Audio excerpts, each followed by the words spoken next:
The heavy wooden doors of the courtroom swung shut with a loud thud that seemed to echo against the high ceiling, trapping everyone inside. The air in the room felt thick and stuffy, like it had been breathed in and out by too many worried people for far too long.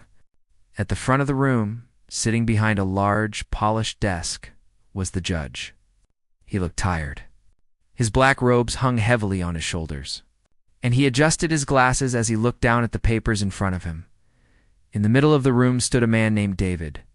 He wasn't sitting in the chair where witnesses usually sit. He was standing right next to his lawyer, waiting. David used to wear a uniform with a shiny badge and a gun on his hip. He used to be the one people called when they were in trouble. He was a police officer, a man who was supposed to protect the law, not break it. But today, the badge was gone. He wore a simple gray suit that looked a little too big for him, as if he had lost weight recently from all the stress. Behind David, the rows of wooden benches were packed. People were craning their necks to see, whispering to each other. It was the biggest trial the town had seen in years. Everyone knew who David was. Everyone thought they knew what he had done. The newspapers and the news on TV had been talking about it for months. They said he wasn't just a cop who made a mistake. They said he was working with the bad guys. They said he was taking money from a drug gang to look the other way. David looked straight ahead, his jaw tight. He denied it. He said he was trying to get close to the gang to catch the bigger boss, but things went wrong. The jury, the 12 people who had to decide the truth, didn't believe him. They had looked at the evidence, the phone records, the money found in his garage, the secret meetings, and they had made their decision. The judge cleared his throat. The sound cut through the whispers like a knife. The room went instantly silent. You could hear a pin drop. Even the people who were shifting in their seats stopped moving. "Will the defendant please rise?" the judge asked. David was already standing, but he straightened his back, lifting his chin slightly. His lawyer, a woman with kind eyes but a tired face, stood up next to him. She put a hand on David's arm for a second, just to let him know she was there, but then she pulled it back. The judge picked up a piece of paper. He didn't look at David. He looked down at his desk. On the count of conspiracy to commit racketeering, the jury finds the defendant. David held his breath. His heart was beating so hard against his ribs that it actually hurt. He closed his eyes for just a second, sending a silent prayer up to the ceiling. Beside him, his lawyer gripped the edge of the table. "It's guilty," the judge said. The word hung in the air. It was heavy and final. David's knees felt weak, but he locked them to keep from falling. He opened his eyes and stared at a spot on the wall. He didn't look back at the crowd. He said. The judge continued reading the list. Every charge ended with the same word: guilty, guilty, guilty. With each word, the weight on David's shoulders got heavier. It felt like he was carrying a ton of bricks. The life he knew, the career, the respect, the freedom was crumbling down around him. It's turning into dust right there in the courtroom. A few rows back, a woman let out a quiet sob. It was David's wife, Alina. She sat with her hands covering her mouth, trying to hold it in, but the pain was too much. She had sat in this room every single day, listening to the lies and the truths, hoping against hope that her husband would come home with her tonight. Next to her, a small 6-year-old girl sat very still. This was their daughter, Mia. She had her mother's dark hair and big brown eyes. She was holding on to a pink stuffed rabbit, squeezing its ears tight. Mia didn't really understand what guilty meant. She didn't understand the years of prison the lawyers were talking about. She only knew that everyone was sad and that her daddy looked very, very small. She looked up at Alina, confused and scared. But Alina just pulled her close, wrapping her arms around the little girl to shield her from the stares of the people sitting behind them. When the judge was finally done reading the list, he put the paper down and looked at David over the rim of his glasses. The atmosphere in the room changed. It wasn't just a trial anymore. It was over. Now, it was time for punishment. The judge began to speak about the seriousness of the crimes.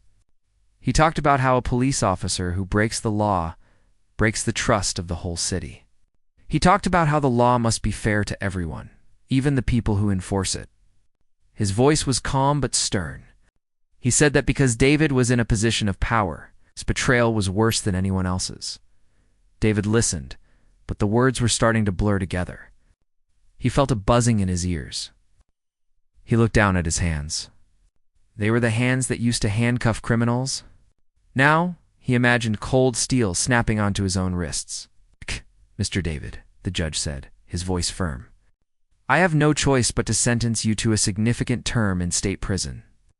The number of years, the judge said, was huge. It was a lifetime. It meant Mia would be a grown woman by the time he got out. It meant he would miss birthdays, Christmases, and her first day of school. A low murmur went through the crowd at the severity of the sentence, but the judge banged his gavel once. Order in the court. The gavel sounded like a gunshot. That was the signal. The show was over. 2 bailiffs, big men in uniforms, walked over to David. They didn't look angry, but they didn't look friendly either. They were just doing their job.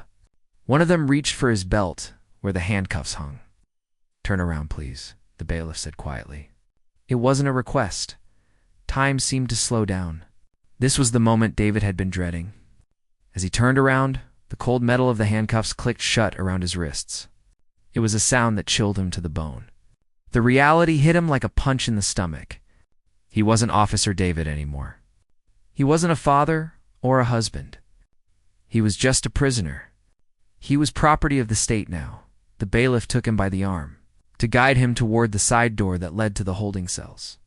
That door led down to the basement, away from the sun, away from the fresh air, and away from his family. But David stopped. He couldn't help it. He didn't care about the judge. He didn't care about the reporters in the back row scribbling in their notebooks. He just wanted one last look. He turned his head against the pull of the bailiff's hand and looked straight at the 4th row. Alina was crying openly now, her face buried in her hands. But Mia was standing up on the bench.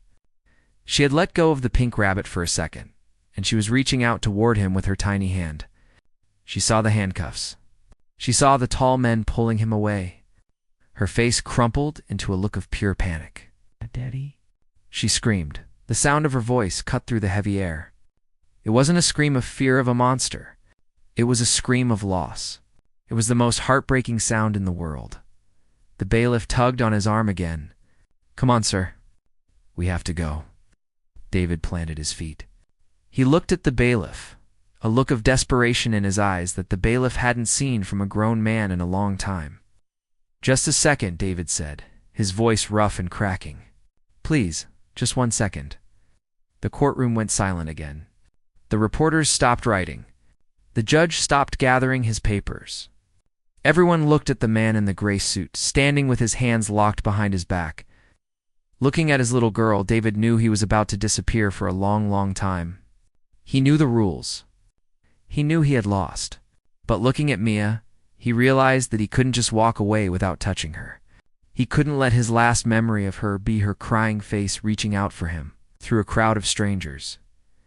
He looked back at the judge. The bailiff hesitated, waiting for an order. The tension in the room was tight like a violin string.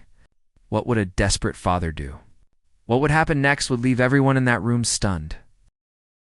The large clock on the wall ticked loudly, each second feeling like a hammer blow to the silence in the room. The judge had finished speaking, and the heavy sound of the gavel still seemed to vibrate in the air. The bailiff standing next to David tightened his grip on David's arm. It wasn't rough, but it was firm. It was a grip that said, "You don't belong to yourself anymore." David didn't move his feet. He just stood there, his body rigid.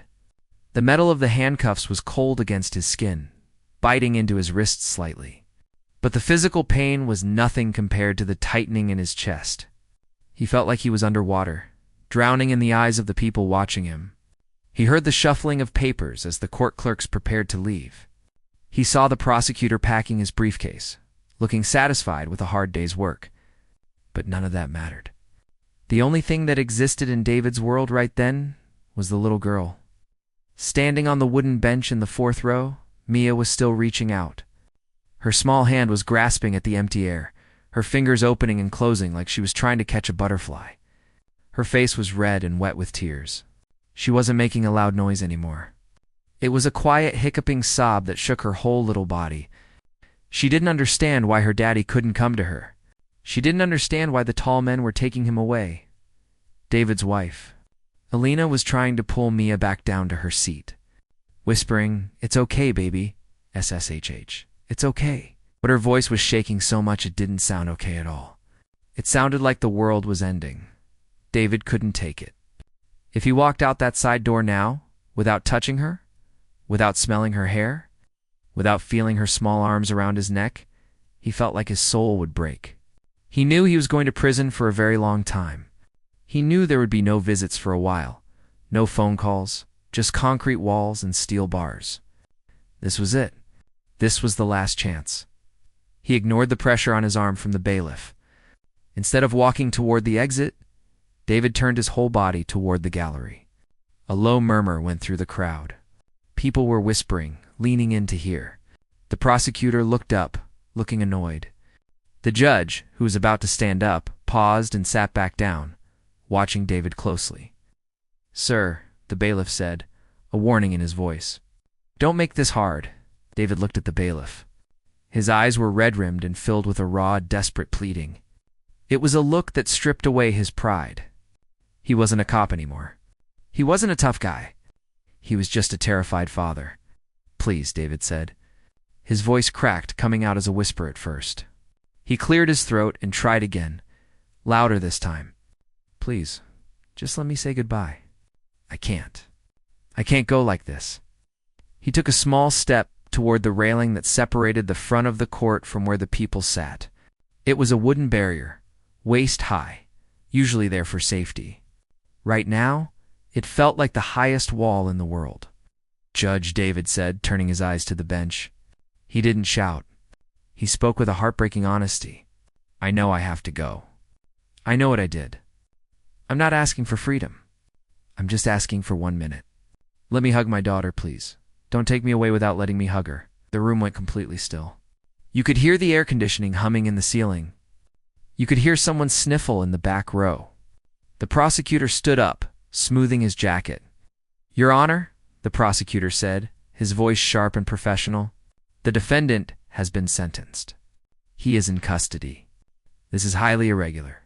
Security protocols state he should be processed immediately.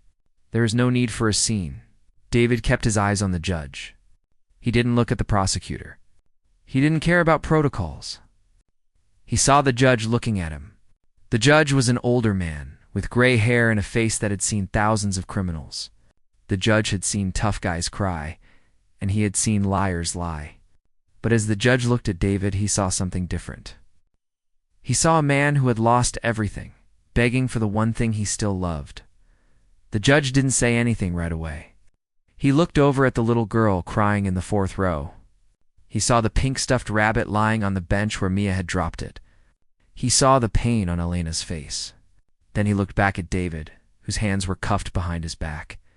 The seconds ticked by. The bailiff still held David's arm, but he wasn't pulling anymore. "Your Honor," David whispered again. "I won't ever ask for anything else. Just one hug. That's all." It felt like the entire room was holding its breath. Even the reporters stopped typing. This wasn't a news story anymore. This was a human moment, raw and exposed. Everyone in that room had a family. Everyone had a child or a parent.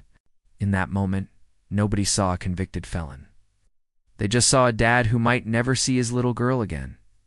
The judge took off his glasses and rubbed the bridge of his nose. He sighed, a long, heavy sigh. He looked at the bailiff and gave a tiny, almost imperceptible nod. 30 seconds, the judge said. His voice was gruff, but not unkind. "And keep the cuffs on." A collective exhale went through the room like air rushing out of a tire. The bailiff looked at the judge, surprised, but then he relaxed his grip on David's arm. "Go ahead," the bailiff muttered. "Make it quick." David didn't need to be told twice. He moved toward the railing, walking as fast as he could with the bailiff walking right behind him. He reached the low wooden barrier. There was still a gap between him and the bench, but it was close enough. Alina stood up, lifting Mia into her arms. Mia was sobbing now, reaching out for her father. When David got close, he leaned over the railing. It was awkward because his hands were trapped behind his back, and he couldn't balance himself well. He had to rely on Alina to hold him up. "Come here, Peanut," David choked out. Mia threw herself forward. Alina had to guide her, making sure the little girl didn't slip. David buried his face in Mia's neck. He breathed in the scent of her shampoo. It smelled like strawberries and innocence. He closed his eyes tight, squeezing out tears that ran down his cheeks and wetted her coat. "Daddy, don't go!" Mia cried, her voice muffled against his shoulder. "Please don't go." "Have to go, baby," David whispered, his voice trembling so hard he could barely speak. "But I love you. I love you so much. You be a good girl for Mommy, okay?" He pulled his head back to look at her face, but he couldn't let go. The bailiff was watching his watch. The 30 seconds were ticking away. The people in the room were watching silently. Some were wiping their own eyes. The prosecutor sat back down, looking down at his desk, unable to watch. David felt a desperation he had never known in his life. He wanted to memorize her face. He wanted to remember the feel of her small body against his chest. He knew that tonight, and for many nights to come, this memory would be the only thing keeping him sane in the dark. He looked at Alina over Mia's shoulder.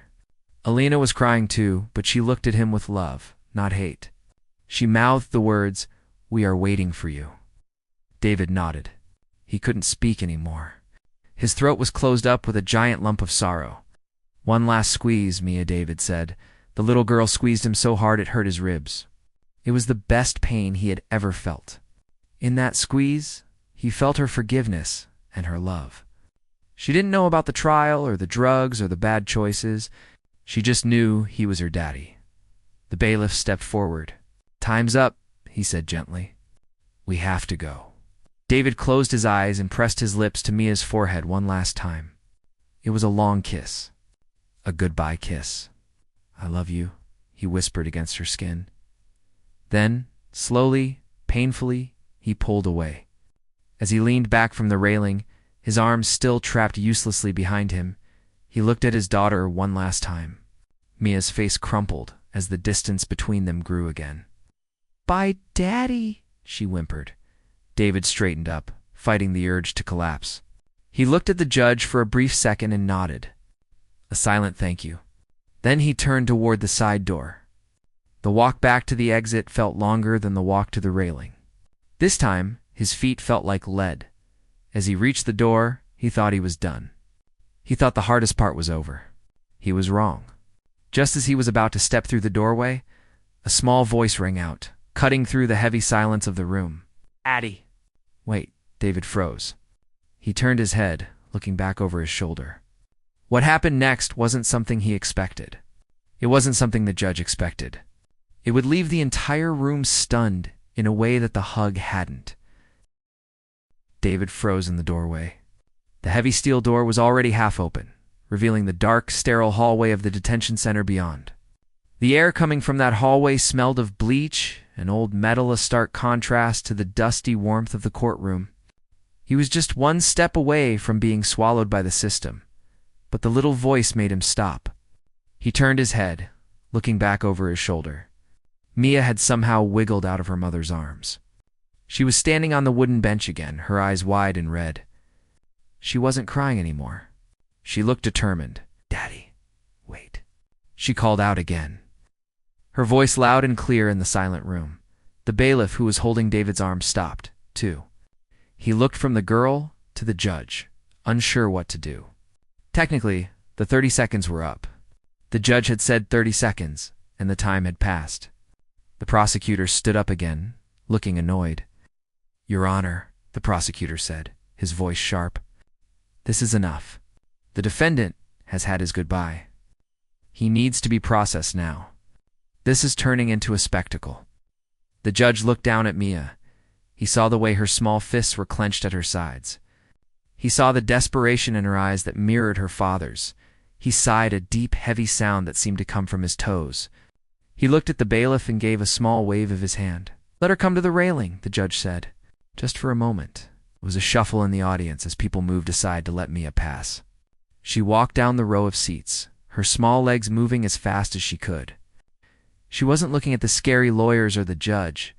She only had eyes for the man in the gray suit standing by the door. when she reached the railing. She was too small to see over it properly.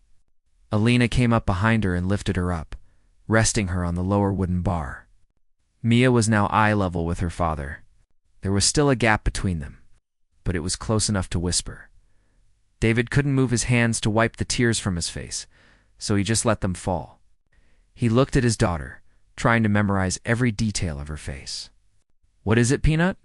he asked softly. "I have to go now." Mia shook her head. She reached into the pocket of her little pink coat. It was a struggle, because her hand was small and the pocket was deep, but she was determined. She pulled something out. It was a piece of paper, folded over and over again until it was a tiny, thick square. It was wrinkled and had a few crayon smudges on it. "You forgot this," Mia said, holding the paper out to him. David stared at the paper. He didn't remember taking a paper from her. He didn't remember her giving him anything before he was handcuffed. "I didn't," David started to say, confused. "I made it for you," Mia said, her voice trembling a little. "I made it this morning while Mommy was brushing my hair. I put it in your pocket when you hugged me, but it fell out." She pointed to the floor near the railing where the paper had landed. Actually, it hadn't fallen out of his pocket. She must have been trying to put it there during the hug and missed. But it didn't matter how it got there. It was there now. The bailiff looked at the paper. He looked at the judge. "Sir, we can't." "Let him take it," the judge interrupted. He didn't look annoyed anymore. He looked tired, but he looked like a human being who understood the pain of a child. "Let him take the paper." The bailiff hesitated, then let go of David's arm. "Make it quick," he mumbled. David took a step back toward the railing. He couldn't use his hands, so he leaned forward. Mia reached out and pressed the folded paper against his chest, right over his heart. She held it there with her small hand. "It's a picture," Mia whispered. "It's so you don't forget." David felt the rough texture of the construction paper against his chest. He felt the warmth of her hand through his shirt. It felt like a lifeline. "Thank you, Mia," he whispered. "I'll keep it forever. Promise?" she asked, her eyes searching his. "I promise," David said. "Cross my heart." Mia smiled then. It was a small, watery smile, but it was real. She leaned forward and kissed the paper that was pressed against his chest. It was a kiss for him, sealed onto the drawing. "I love you, Daddy," she said. "I love you too, baby." More than anything. David straightened up. The paper was tucked into the front of his shirt, held there by the tightness of his suit and his own body heat. He looked at his daughter one last time, drinking her in. He looked at Alina, who was standing behind Mia with her hands on the little girl's shoulders. Elena's eyes were full of tears, but she nodded at him. It was a nod of strength.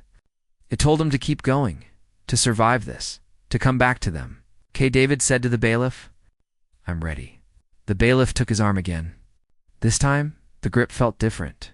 It wasn't just a routine grab. The bailiff's hand was gentle, almost respectful. He had seen the exchange. He had seen the little girl with the pink coat and the drawing. He was a father too. David turned and walked through the open steel door. As soon as he crossed the threshold, the atmosphere changed. The warmth of the courtroom was gone. He was in a narrow, gray corridor now. The door swung shut behind him with a loud, echoing boom. It was over. The trial, the verdict, the goodbye. It was all finished. David walked down the hallway, his footsteps echoing on the hard floor. The bailiffs guided him, but they didn't rush him. They took him to a small room to process the paperwork and take his personal belongings. It was a boring administrative process, but David felt like he was floating. His mind was still back in that courtroom, with the smell of strawberries and the feel of the paper. Against his chest, when they finally took him to his temporary holding cell, the heavy metal door clanged shut with a terrible finality. David was left alone in a small room with a concrete bed and a metal toilet. There were no windows. The only light came from a bright bulb behind a wire cage in the ceiling. David stood in the middle of the room for a long time. He didn't sit down. He felt the cold air seeping through his suit. He felt the weight of the handcuffs, which were finally removed, leaving deep red marks on his wrists. He rubbed his wrists, but the pain felt distant. He reached into his shirt and pulled out the folded paper. His hands were shaking slightly. He sat down on the edge of the concrete cot and unfolded the paper carefully. It was thick construction paper, the kind kids use in school. It had been folded so many times that the creases were white and worn. As he opened the last fold, he stopped. He just stared at it. It wasn't just a drawing. It was a message. In the middle of the paper, Mia had drawn a picture with big, clumsy crayon strokes. There was a tall figure in a blue uniform that was him, and next to the tall figure was a small figure in a pink dress that was her. They were holding hands. Above them, she had drawn a big, yellow sun with a smiley face. But it was the writing above the picture that made his breath catch in his throat. She had tried to write with a blue crayon, her letters big and uneven, some of them backwards. The words read, "My hero, always," and underneath the picture, in smaller, shaky letters, she had written, "I know you are good." David stared at the words. He read them over and over again. "I know you are good." He had just been convicted of being bad. The judge had said he betrayed the city. The jury had said he was a criminal. The world said he was a dirty cop. But his 6-year-old daughter, the only person whose opinion really mattered to him in that moment, was telling him that she knew the truth. She knew he was good. David pressed the paper to his lips and closed his eyes. He sat there in the silence of the cold, gray cell, holding a piece of crayon-covered paper, like it was the most valuable treasure in the world. He realized then that this wasn't just a goodbye gift. This was a weapon. Against the despair, against the loneliness, against the years he had to serve. As long as he had this drawing, he would be able to survive. He would be able to hold on to the belief that someday, somehow, he would get back to the girl who called him her hero. He folded the paper carefully again, making sure not to rip the creases. He tucked it into his shoe, under his heel, where it would be safe and flat. It was uncomfortable to walk on, but he didn't care. He wanted to feel it with every step he took. David lay back on the thin mattress, looking up at the wire-covered light. He didn't cry anymore. The heavy, crushing feeling in his chest was still there, but it was lighter now. He had a purpose. He had a promise to keep. Outside the thick steel door, the world went on. The reporters packed up their cameras and wrote their stories about the fall of a corrupt officer. The judge went home to his family. The people in the gallery went back to their jobs, shaking their heads at the tragedy they had witnessed. They all thought they had seen the end of a story. They thought they had seen a man being dragged away in shame. But David knew they were wrong. This wasn't the end. Looking at the drawing in his mind's eye, he knew that as long as Mia believed in him, wasn't defeated. The steel door remained locked. The years of prison stretched out ahead of him, long and dark. But inside his heart, a tiny light had turned on. It was a light drawn with a yellow crayon, and it was bright enough to chase away the darkness. The heavy steel door slammed shut with a final, echoing clang that seemed to rattle David's bones. For a long time, the only sound in the small holding cell was the hum of a fluorescent light and the distant, muffled shouts of other men somewhere down the long corridor. It was a cold, hard noise, the sound of a world where fathers and husbands didn't exist. Only numbers and inmates. David sat on the edge of the narrow cot, the thin mattress offering no comfort against the concrete slab beneath. He was alone, truly alone, for the first time since the verdict. The adrenaline that had kept him going in the courtroom was draining away, leaving him feeling heavy and empty. His wrists, finally free of the handcuffs, throbbed with a dull ache where the metal had bitten into his skin. He looked around the gray room. There was a stainless steel toilet bolted to the floor, a small sink, and a tiny window that was too high to see out of. It was just a strip of glass that let in a sliver of gray sky. This was his new home. This was where he would live for the next 10 years. The thought hit him in the chest like a physical blow. 10 years. He did the math in his head. Mia would be 16. She would be driving, dating, becoming a woman. He would miss all of it. He put his head in his hands. The smell of the place, a mix of bleach, old sweat, and despair, filled his nose. He squeezed his eyes shut, trying to block it out. He tried to summon the image of the courtroom, the sound of the judge's gavel, the feeling of the paper against his chest. Slowly, carefully, he took off his shoe. He reached in and pulled out the folded square of construction paper. It was warm from being against his foot and slightly crumpled from the pressure of walking on it. He handled it like it was made of glass. Unfolding it in his lap, he smoothed the creases with his thumb. There it was. The bright yellow sun, the clumsy stick figures, the blue writing, "My hero, always." He traced the letters with his finger. It was such a simple drawing, but it held a power he hadn't expected. In a world that suddenly saw him as a criminal, this picture said he was still a man. He was still a father. It was a lifeline thrown into a deep, dark ocean. He was holding on for dear life. A loud buzzing sound snapped him out of his thoughts. The heavy steel door clicked and swung open. A guard stood there, holding a tray of food. "Chow time," the guard said. He didn't look at David with malice, but he didn't look at him with kindness either. It was just a job to him. David was just another body to process. "We move you to the main block in an hour." David nodded. He folded the paper and put it back into his shoe, pulling his sock up high to make sure it stayed secure. He stood up and took the plastic tray.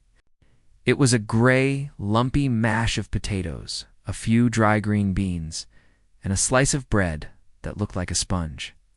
It was the worst meal he had ever seen, but he knew he had to eat it. He needed his strength.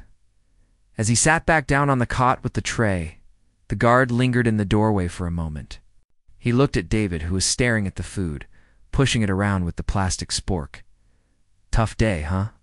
the guard asked. It wasn't really a question, more of a statement. David looked up. "You could say that. Seen a lot of guys come through here," the guard said, leaning against the doorframe. "Cops, lawyers, judges. Sometimes they're the ones who take it the hardest. They think they know the system, but they don't know what it's like to be on the inside." David didn't know what to say.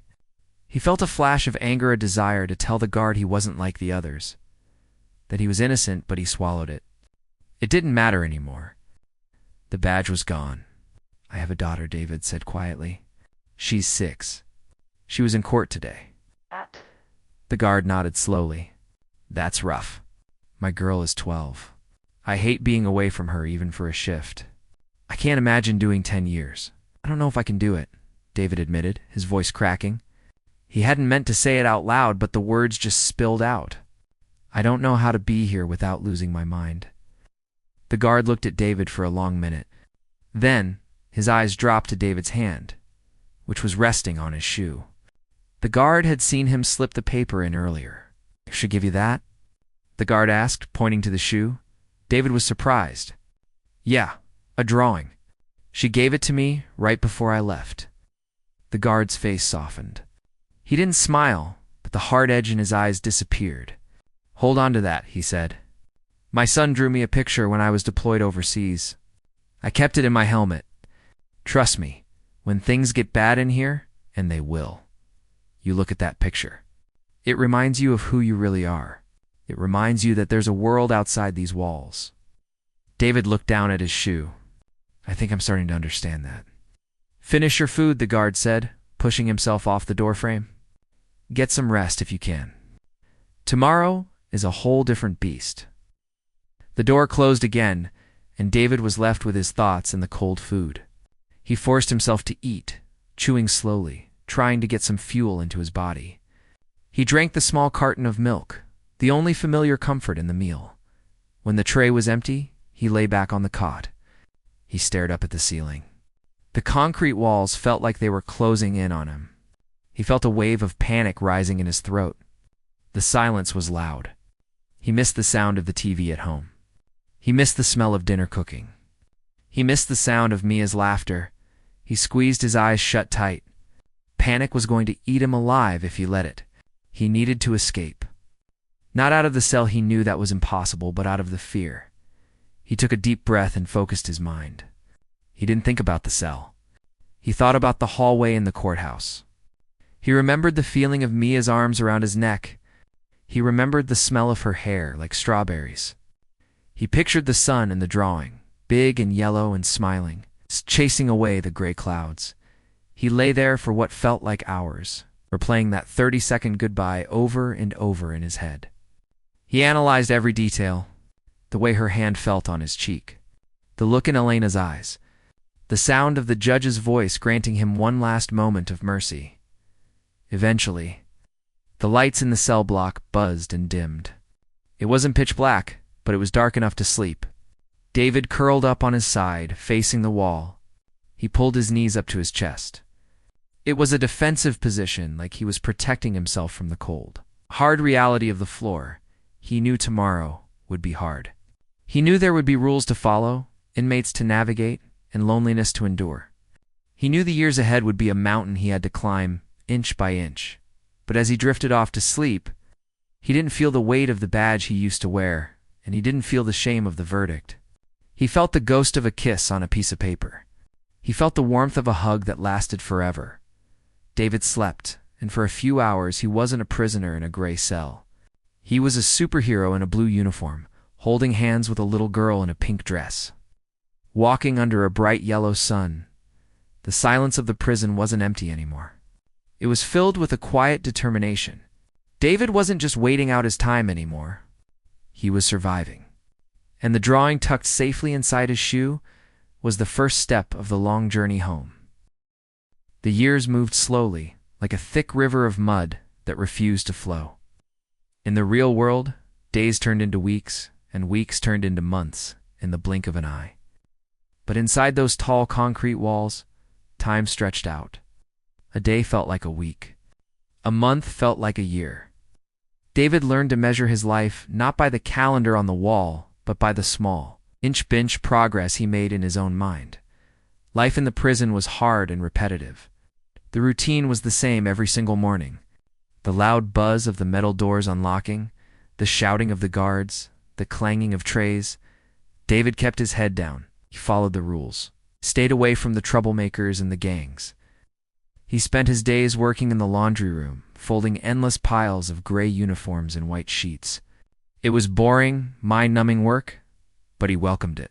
He kept his hands busy and let his mind wander to safer places at night. Lying on his narrow bunk in a cell he shared with two other men, David would reach down and touch his shoe. It was a habit now. He just needed to feel the lump of the folded paper against the sole of his foot to remind himself it was still there.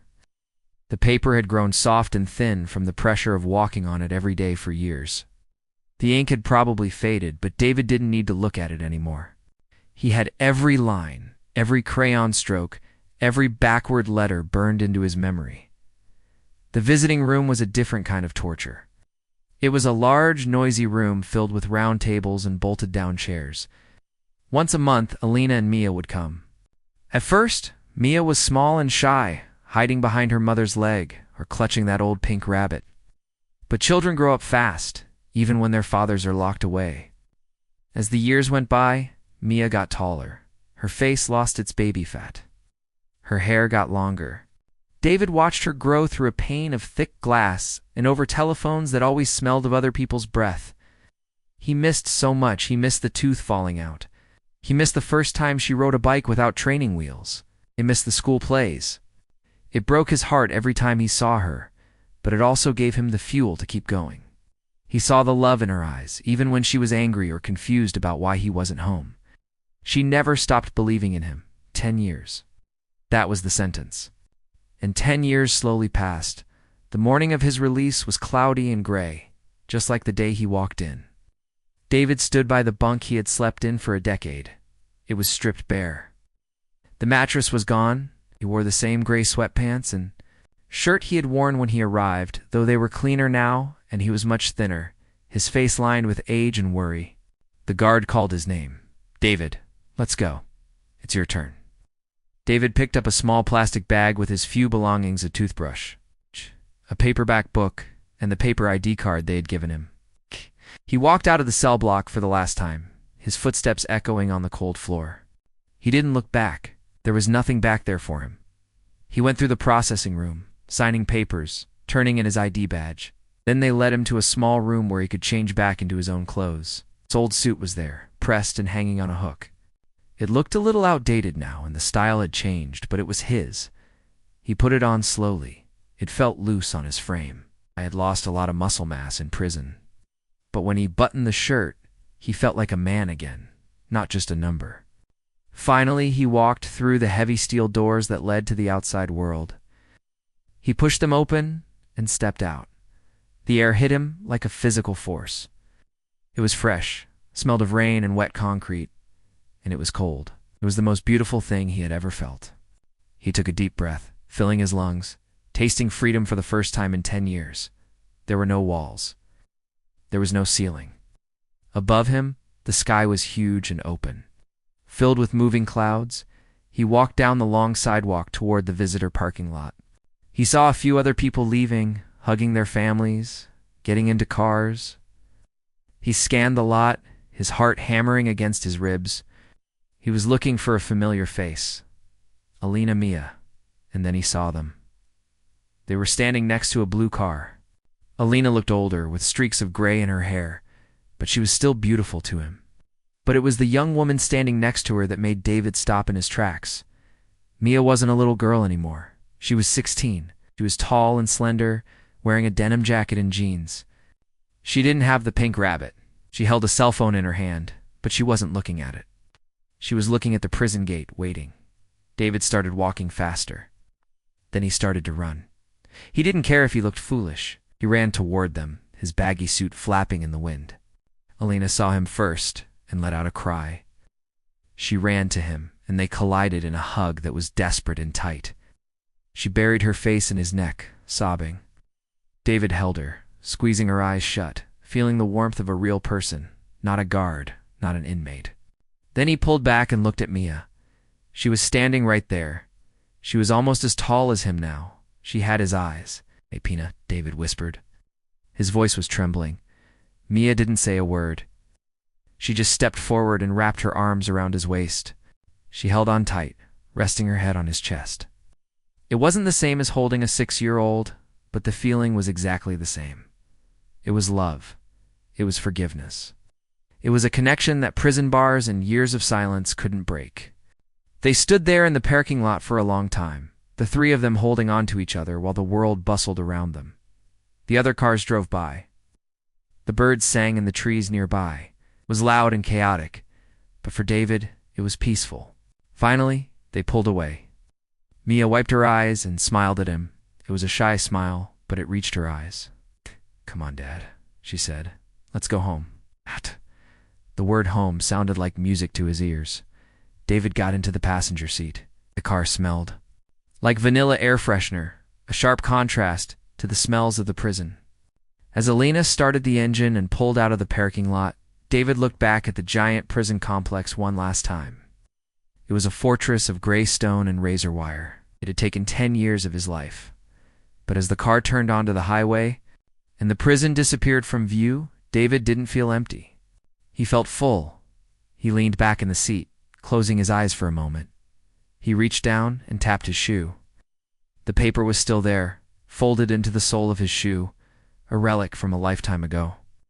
He decided he would leave it there, just for a little while longer. It had walked him through the darkness. It had been his shield. But now the sun was coming out from behind the clouds. A beam of light shot through the car window, warming his face. It felt just like the sun in Mia's drawing. He looked at his daughter in the rearview mirror. She was looking out the window, a small smile on her face. He looked at his wife driving the car. They were here. They were real. He wasn't a convicted officer anymore. Wasn't inmate number 40,592. He was just David. He was a father. And he was finally going home.